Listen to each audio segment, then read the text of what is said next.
तुम यहाँ किसी साधारण बात को सुनने नहीं आए हो। अगर ऐसा होता तो ये क्षण तुम्हें खींच कर यहाँ तक नहीं लाता। कुछ भीतर है जो बेचैन है, कुछ ऐसा जो जवाब नहीं मांग रहा बल्कि सच्चाई चाहता है। और सच्चाई हमेशा असहज होती है, वह तुम्हें सहलाती नहीं, वह तुम्हें जगाती है। आज जो कहा जाने वाला है वह तुम्हें अच्छा लगने के लिए नहीं है बल्कि तुम्हें सचेत करने के लिए है। इसलिए सुनना, लेकिन शब्दों से नहीं, अपने भीतर की खामोशी से सुनना, क्योंकि जो बाहर कहा जाता है वह तभी अर्थ रखता है जब भीतर को छिलता है।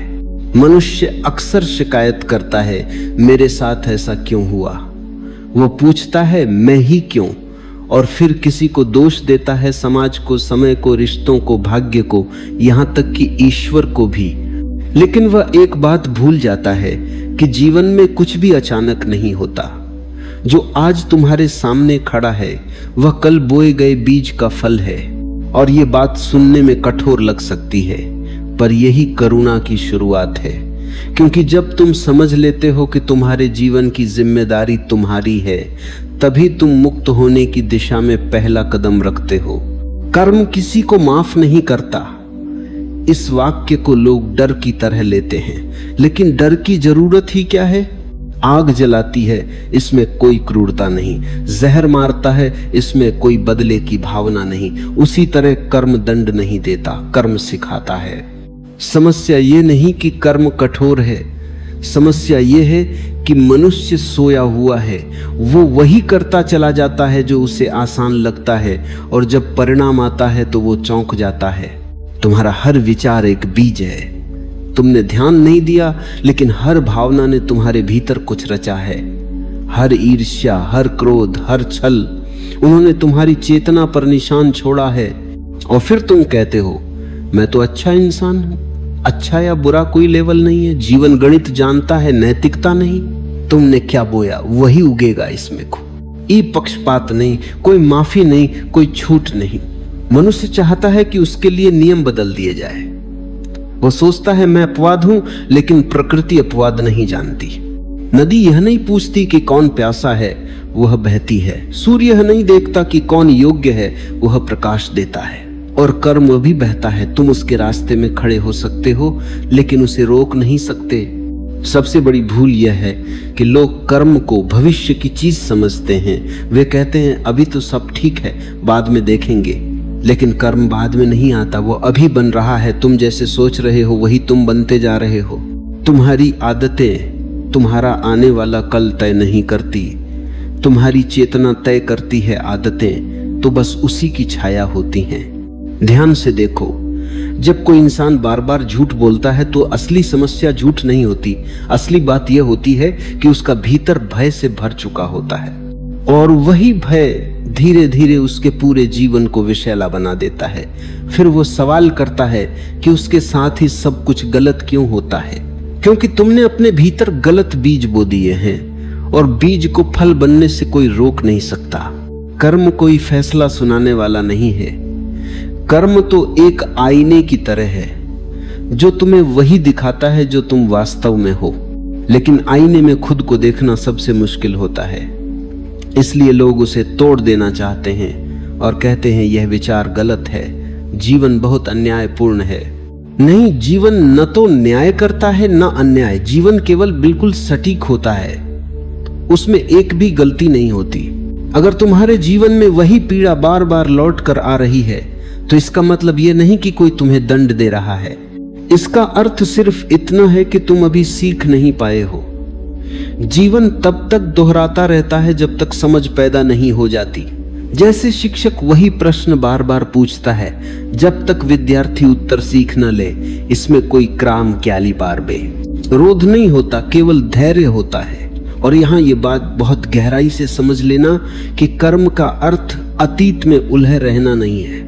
कर्म का असली अर्थ यह है कि इसी क्षण तुम पूरी तरह जाग जाओ, क्योंकि जो जाग जाता है उसके लिए कर्म की बेड़ियां ढीली होने लगती हैं। जागरूकता ही असली क्रांति है। बिना जागे कोई भी मुक्त नहीं हो सकता। अगर आज तुम्हारे भीतर थोड़ी सी भी बेचैनी उठ रही है तो उससे भागो मत, उसे पूरी तरह महसूस करो। वही बेचैनी तुम्हारी पहली साथी है, वही तुम्हें दिखाएगी कि अब तक तुम किस तरह जीते आए हो। और जैसे ही देखने की क्षमता आती है वैसे ही बदलाव शुरू हो जाता है। वहां न बहस होती है, न सहमति, न असहमति, केवल ईमानदारी होती है। अपने भीतर झांको और लिखो कि आज जो सुना उसने तुम्हारे अंदर क्या हिलाया। कोई सुंदर भाषा नहीं, कोई ज्ञान नहीं, सिर्फ सच। उसे अपने विचारों में उतार दो। वही लिखो जिसे तुमने अब तक कभी स्वीकार करने का साहस नहीं किया, क्योंकि आगे जो आने वाला है वह और भी गहरा है। वहां कर्म को समझने से ज्यादा कर्म से मुक्त होने की बात होगी। लेकिन वहां पहुंचने से पहले यह मानना जरूरी है कि अब तक जो जीवन तुमने जिया है वह किसी संयोग का परिणाम नहीं था। वही समझ सच्ची होती है जो तुम्हें बदल दे। जो केवल जानकारी दे वह समझ नहीं होती। तुमने बहुत कुछ सुना, बहुत कुछ पढ़ा, लेकिन जीवन फिर भी वैसा का वैसा क्यों चलता रहा? क्योंकि सुनना और समझना दो अलग बातें हैं। समझ भीतर उतरती है और उतरते ही पुरानी नींव हिलने लगती है। इसीलिए मन डर जाता है और कहता है इतनी गहराई में मत जाओ। लेकिन जो गहराई से बचता है वही बार बार सतह पर चोट खाता है। मनुष्य अक्सर ये मान लेता है कि कर्म कोई बाहर की व्यवस्था है, जैसे कहीं कोई हिसाब लिखा जा रहा हो, कहीं कोई रजिस्टर भरा जा रहा हो। ये सोच बचकानी है। कर्म कोई व्यवस्था नहीं है। कर्म वही चेतना है जो तुम्हारी आदत बन चुकी है। तुम जैसे हो वही तुम्हारा कर्म है। तुम जो करते हो वह तो उसका बहुत छोटा हिस्सा है। असली कर्म वो है जो तुम अनजाने में हो। तुम मुस्कुरा रहे हो लेकिन भीतर जलन है, वही कर्म है। तुम शांत दिखते हो लेकिन भीतर घृणा है, वही कर्म है।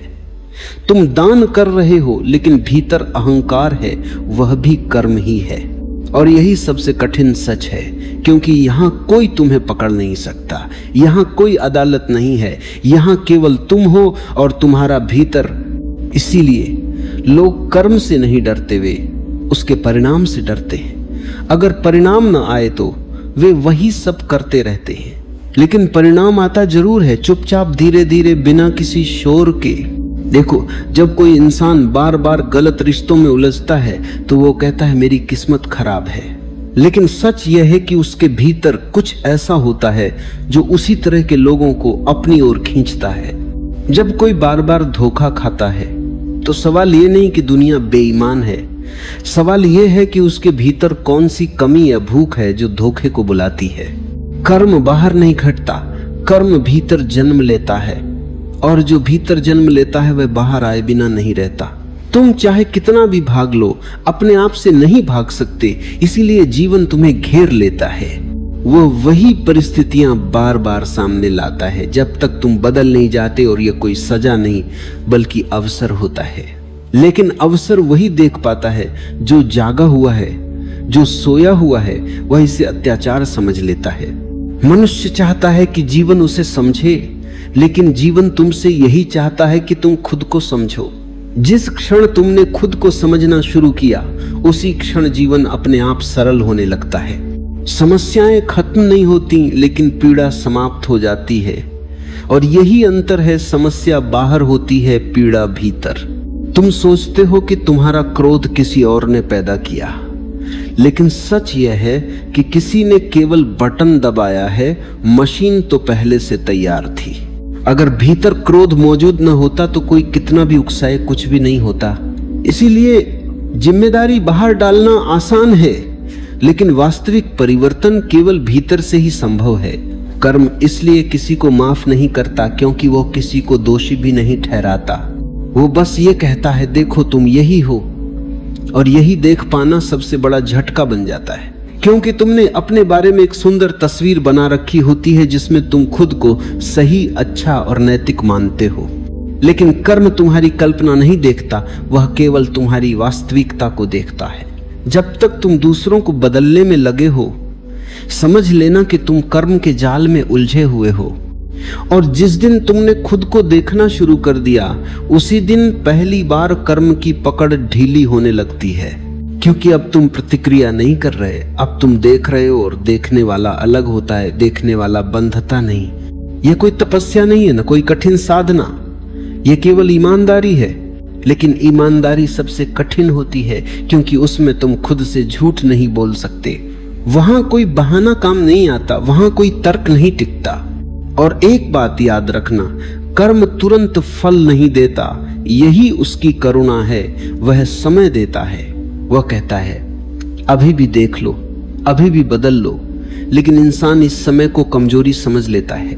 वह सोचता है कि कुछ भी नहीं हुआ और फिर एक दिन अचानक सब कुछ एक साथ बिखर जाता है।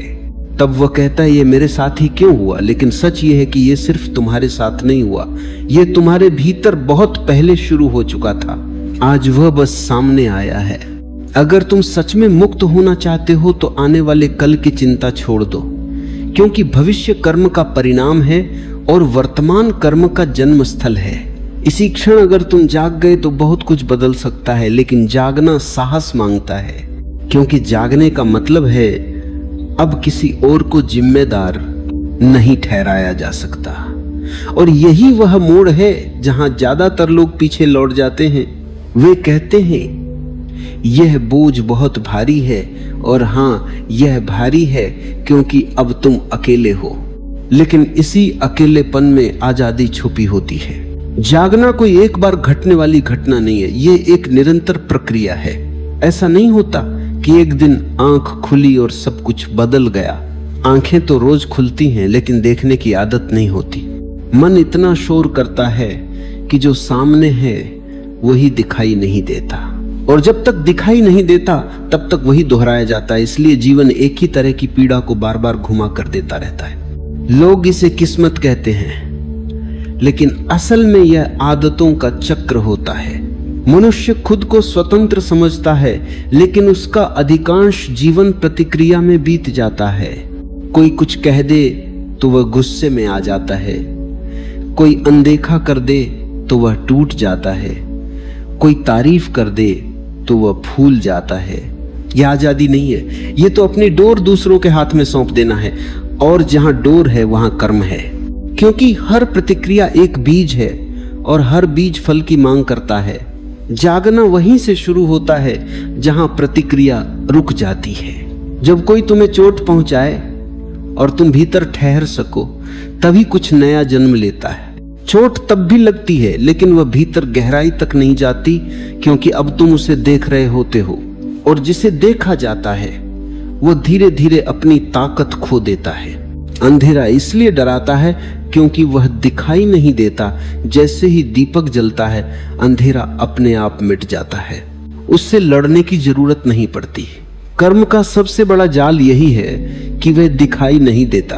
तुम सोचते हो कि तुम चुन रहे हो, लेकिन वास्तव में तुम्हारी पुरानी स्मृतियां चुन रही होती हैं। तुम्हारे डर, तुम्हारी इच्छाएं, तुम्हारे अधूरेपन यह तय करते हैं कि तुम क्या करोगे। और फिर तुम कहते हो मैंने तो यही चाहा था। लेकिन जिसने चाहा, क्या तुमने कभी उसे देखा? जागना मतलब अपने भीतर उस चाहने वाले को देख लेना। जागना मतलब उस आवाज को पहचान लेना जो हर समय कहती रहती है और चाहिए और चाहिए। और जैसे ही तुम उसे पहचान लेते हो पहली बार, तुम्हारे भीतर थोड़ा सा मौन उतरता है। वही मौन कर्म की दिशा बदल देता है, क्योंकि अब तुम अंधे नहीं रहते। अब तुम्हें पता होता है कि जो तुम कर रहे हो उसका परिणाम क्या होगा। और ये जानना डर से नहीं आता, ये स्पष्टता से आता है। अधिकतर लोग मानते हैं कि कर्म से बचने का मतलब अच्छे कर्म करना है। वे कहते हैं मैं किसी का बुरा नहीं करता, मैं किसी को दुख नहीं देता। ये सतही बात है। भीतर देखो, क्या तुम तुलना नहीं करते? क्या तुम्हारे भीतर ईर्ष्या नहीं उठती? क्या तुम किसी को नीचा देखकर संतोष महसूस नहीं करते? कर्म वहीं से शुरू होता है जहां तुमने खुद को देखना बंद कर दिया। और ये बात चुभेगी, क्योंकि तुम खुद को अच्छा मानना चाहते हो, लेकिन अच्छाई कोई उपलब्धि नहीं है। अच्छाई तो जागरूकता का परिणाम होती है। जब तुम जागे होते हो तब बुरा होना कठिन हो जाता है। इसलिए नैतिकता सिखाई नहीं जाती, वो अपने आप घटती है। और जहां नैतिकता सिखाई जाती है वहां ढोंग जन्म लेता है। कर्म किसी को इसलिए नहीं छोड़ता क्योंकि कर्म तुम्हारी ही परछाई है। तुम भाग सकते हो, लेकिन अपनी छाया से नहीं। तुम जगह बदल सकते हो, रिश्ते बदल सकते हो, देश बदल सकते हो, लेकिन जब तक तुम भीतर से नहीं बदले वही सब दोहराया जाएगा। इसलिए कुछ लोग कहते हैं सब कुछ बदल गया, लेकिन जीवन नहीं बदला, क्योंकि बदलाव बाहर का था, भीतर का नहीं। जागने का एक संकेत यह है कि तुम शिकायतें कम करने लगते हो। अब तुम सवाल बदल देते हो।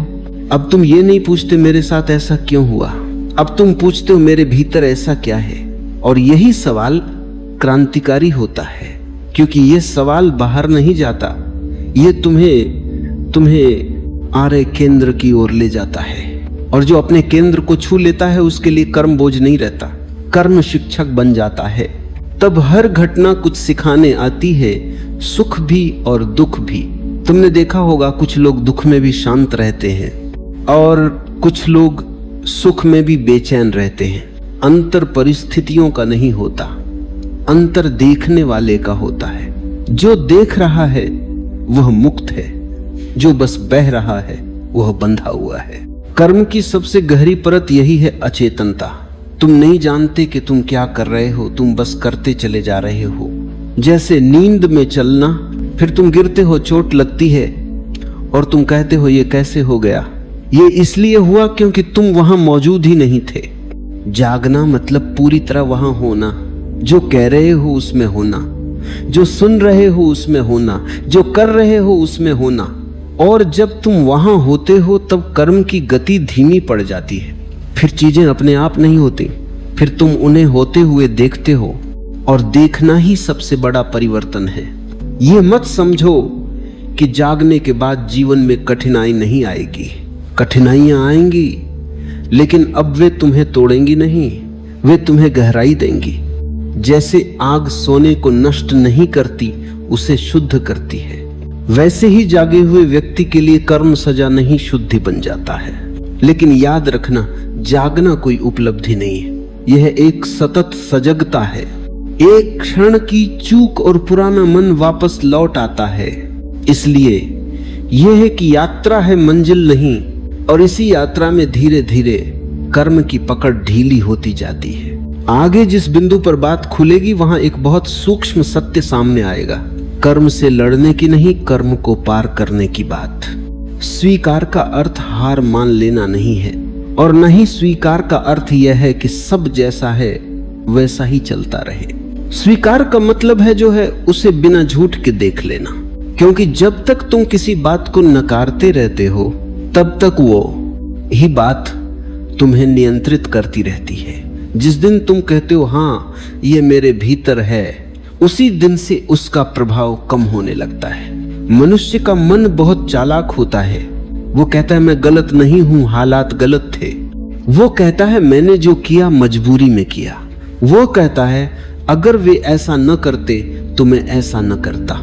लेकिन स्वीकार इन सारे तर्कों से पहले आता है। स्वीकार कहता है जो कुछ भी हुआ वह इसलिए हुआ क्योंकि उस समय मैं वैसा ही था। यह वाक्य भीतर आग की तरह लग जाता है, क्योंकि अब कोई सहारा नहीं बचता, न कोई दोष देने वाला बचता है, न कोई पीड़ित। अब सिर्फ जिम्मेदारी रह जाती है, और जिम्मेदारी जितनी भारी लगती है उतनी ही मुक्त भी करती है। कर्म का सबसे बड़ा बोझ विरोध है, जिसे तुम मानते नहीं, वही बार बार लौट कर आता है। जिस क्रोध को तुम दबाते हो वही किसी दूसरे रूप में बाहर आ जाता है। जिस भय को तुम स्वीकार नहीं करते वही तुम्हारे फैसलों को चलाने लगता है। इसलिए लोग कहते हैं मैं समझता हूं फिर भी बदल नहीं पा रहा, क्योंकि समझ के बाद स्वीकार नहीं आया। स्वीकार कोई दिमागी कसरत नहीं है, यह सिर में नहीं होता, यह भीतर गहराई में उतरता है। जब स्वीकार घटता है तो तुम कुछ कहते नहीं, कुछ साबित नहीं करते, तुम बस शांत हो जाते हो। जैसे कोई बहुत भारी बोझ अचानक उतर गया हो और उसी पल कुछ टूट जाता है। पुरानी बनावट, पुरानी आदत, पुरानी प्रतिक्रिया। तुम सोचते हो कि अगर तुम मान लोगे कि तुम्हारे भीतर ईर्ष्या है तो तुम और ज्यादा ईर्ष्यालु हो जाओगे। नहीं, जब तक तुम स्वीकार नहीं करते तब तक ईर्ष्या तुम्हें जलाती रहती है। स्वीकार के बाद तुम उसे देख पाते हो, और जो दिखाई देने लगता है वह मालिक नहीं रहता। इसीलिए स्वीकार साहस मांगता है, क्योंकि इसमें तुम्हारी बनाई हुई छवि टूट जाती है। अब तुम वह नहीं रह जाते जो तुम खुद को मानते थे। मन इसी टूटन से डरता है और कहता है, अगर ये सब सच है तो फिर मैं कौन हूं? यही सबसे सुंदर सवाल है, क्योंकि जब पुरानी पहचान गिरती है तभी असली पहचान उभरती है। कर्म इसलिए किसी को नहीं छोड़ता क्योंकि लोग सीखना नहीं चाहते, वे बच निकलना चाहते हैं। वे चाहते हैं कोई ऐसा रास्ता मिल जाए जहां परिणाम न आए। लेकिन जीवन में कोई शॉर्टकट नहीं है। तुम परिणाम से नहीं बच सकते, लेकिन पीड़ा से मुक्त हो सकते हो, और वह मुक्ति स्वीकार से आती है। जब तुम स्वीकार करते हो तो अतीत का बोझ बदलने लगता है। वह अब तुम्हें दबाता नहीं बल्कि समझदार बनाता है। वही अनुभव, वही घटनाएं अब बोझ नहीं रहती, वे बुद्धि बन जाती हैं। और यह परिवर्तन बाहर दिखाई नहीं देता, ये भीतर घटता है। स्वीकार का एक और गहरा आयाम है। तब तुम दूसरों को भी वैसे ही देख पाते हो जैसे वे हैं। अब तुम उनसे बदलने की मांग नहीं करते, और जैसे ही मांग समाप्त होती है वैसे ही संघर्ष भी समाप्त हो जाता है। इसका अर्थ यह नहीं कि तुम गलत को सही मानने लगते हो। इसका अर्थ बस इतना है कि अब तुम भ्रम में नहीं रहते, और जब भ्रम गिरता है तो कर्म की गति बदल जाती है। अब वही कर्म जो पहले बांधता था वही मुक्त करने लगता है, क्योंकि अब तुम अनजाने में नहीं जीते। अब हर कदम में थोड़ी और स्पष्टता होती है। कर्ता एक धारणा है, एक विश्वास है जिसे तुमने बिना जांचे अपना लिया है। बचपन से सिखाया गया कि तुम करते हो, तुम जिम्मेदार हो, तुम्हें करना चाहिए, तुम्हें नहीं करना चाहिए। धीरे धीरे भीतर एक केंद्र बन गया जो कहता है मैं करता हूं, और उसी केंद्र के चारों ओर सारा कर्म घूमता है। जब तक यह केंद्र मजबूत है तब तक कर्म से मुक्ति नहीं। ध्यान से देखो, जब तुम्हारे भीतर क्रोध उठता है तो क्या तुमने उसे बुलाया था? क्या तुमने बैठकर तय किया था कि अब गुस्सा करना है? क्रोध उठता है, जैसे इच्छा उठती है, जैसे भय उठता है, जैसे आकर्षण उठता है। घटनाएं घटती हैं, शब्द अपने आप निकल जाते हैं, और बाद में तुम कहते हो मैंने ऐसा किया। लेकिन सच में क्या तुमने किया, या कुछ तुम्हारे भीतर से होकर घट गया? यह समझ बहुत सूक्ष्म है। इसे शब्दों से नहीं देखने से समझा जाता है। जैसे सांस चल रही है, क्या तुम चला रहे हो? हृदय धड़क रहा है, क्या तुम धड़का रहे हो? जीवन का अधिकतर हिस्सा अपने आप घट रहा है, लेकिन बीच में मैं आकर बैठ जाता है और कहता है यह मैंने किया। यही में कर्म की जड़ है। कर्ता का भ्रम दो तरह से बांधता है।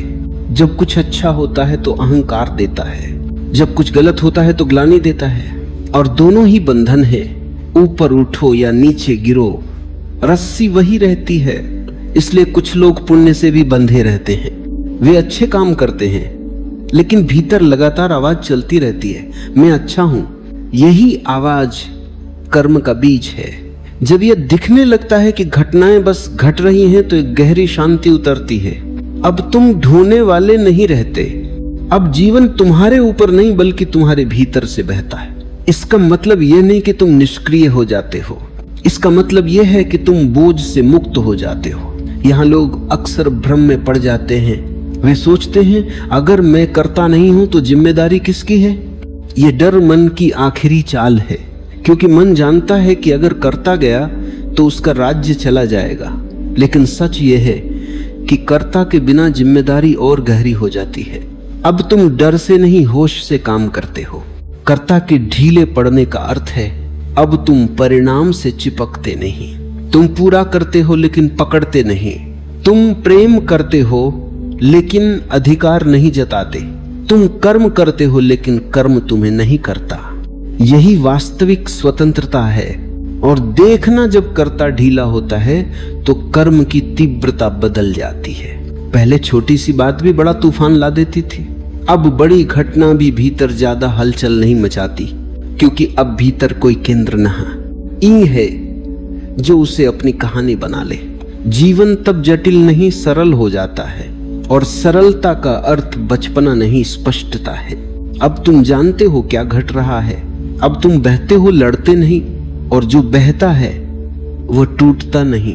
अब देखो, जब कोई तुम्हारी प्रशंसा करता है और भीतर कुछ नहीं हिलता, न खुशी न गर्व, और जब कोई अपमान करता है और भीतर कुछ नहीं जलता, न क्रोध न बदला, तब समझना कुछ बहुत गहरा घट चुका है। कर्म अब भी चल रहा है, लेकिन वो तुम्हारे ऊपर नहीं बैठा। जैसे पहिया घूम रहा है लेकिन धुरी स्थिर है। बाहर जीवन चलता है, काम, रिश्ते, निर्णय, लेकिन भीतर कोई पकड़ नहीं। वही स्थिरता ही मुक्ति है। मुक्ति का सबसे बड़ा संकेत यह है कि अब तुम किसी को दोष नहीं देते, न खुद को न दूसरों को, क्योंकि दोष वही होता है जहां कर्ता होता है। अब केवल घटनाएं हैं, अनुभव हैं, लेकिन कोई कहानी नहीं है। कहानी खत्म होते ही पीड़ा भी अपने आप समाप्त हो जाती है, क्योंकि दुख तो केवल कहानी से ही जन्म लेता है। तुमने देखा होगा कि दुख हमेशा मेरे साथ जुड़ा होता है। मेरे साथ ये हुआ, मेरे साथ वह अन्याय हुआ। लेकिन जब मैं ढीला पड़ जाता हूं तो दुख के टिकने की जगह बचती ही नहीं। यहां कर्म पूरी तरह खत्म नहीं होता। शरीर जब तक है कर्म चलता रहेगा, लेकिन अब वह बंधन नहीं बनाता। जैसे पंखे की बिजली काट दी जाए, पंखा कुछ देर घूमता है फिर रुक जाता है। पुरानी गति थोड़ी देर चलती है, लेकिन नया बंधन नहीं बनता। यही अंतिम स्वतंत्रता है। मुक्त व्यक्ति दुनिया से नहीं भागता, वह जंगल की ओर नहीं जाता, गुफा में नहीं छुपता, वह बाजार में भी स्वतंत्र रह सकता है। क्योंकि मुक्ति स्थान की नहीं, दृष्टि की बात है। जहां दृष्टि साफ है वहीं स्वतंत्रता है। और यह सब किसी कोशिश से नहीं होता। कोशिश हमेशा कर्ता को मजबूत करती है। यह घटता है जब तुम निरंतर देख देख कर थक जाते हो, जब तुम लगातार लड़ते हुए हार मान लेते हो, जब तुम इकार, जागरण और स्पष्टता के रास्ते से गुजर चुके होते हो, तब एक दिन अचानक भीतर कुछ ढीला पड़ जाता है और वही ढीलापन स्वतंत्रता में बदल जाता है। अब कर्म किसी को माफ नहीं करता। यह वाक्य डर नहीं देता, यह तुम्हें जिम्मेदारी देता है। लेकिन वह जिम्मेदारी बोझ नहीं बनती, वह जागरूकता में बदल जाती है। अब तुम जानते हो हर क्षण बीज है, और जागा हुआ व्यक्ति अपने हाथ में बीज बोने की पूरी आजादी रखता है। जीवन तब सजा नहीं रह जाता, वह उत्सव बन जाता है। दुख भी आता है, लेकिन वह मेहमान की तरह आता है। सुख भी आता है, लेकिन वह मालिक नहीं बनता। सब आता है और जाता है और तुम बस देखते रह जाते हो। यही देखना अंतिम है, इसके आगे कुछ नहीं। कोई सिद्धांत नहीं है, कोई शास्त्र नहीं है, कोई मार्ग नहीं है। अब केवल जीवन है, सीधा, सरल, निर्विकार। और अगर तुमने यहां तक सुनते सुनते भीतर गहरा सन्नाटा अनुभव किया है, तो समझो ये शब्द नहीं थे जो कहे गए, ये तुम्हारी अपनी स्मृति थी जो जाग गई। अब कुछ कहना बाकी नहीं, अब कुछ करना भी बाकी नहीं, अब केवल होना बाकी है।